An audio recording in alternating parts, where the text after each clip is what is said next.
Welcome to one day one topic series. So today's topic is type of epiphysis and applied anatomy of bones. So types of epiphysis and examples. So the first is pressure epiphysis, which is an articular part of a bone which takes part in transmission of body weights, mean heavy lifting and all. So here we can see this pressure epiphysis. Here at the head of tumor we can see is a lot of weight which is hold. Then traction epiphysis, which is a non-articular part of bone which is produced by the pull of the muscle. Here we can see that traction epiphysis greater and lesser centers we can here see here. So through muscle pulling a bone arises, a non-articular part of bone arises. Then atavistic epiphysis, it is posterior. Here you can see posterior tubercle of talus. Here you can see, and then carotid process also we can see. It is phylogenetically an independent bone which has fused with nearest bone, like it is formed by its own through the nearest bone present. Then aberrant epiphysis, it is deviation from normal site of epiphysis and are not always present.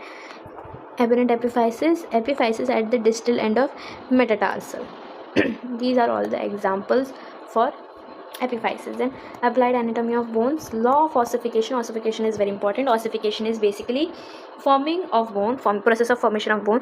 The center of ossification which appears first, fuse last. Here exception is lower end of fibula.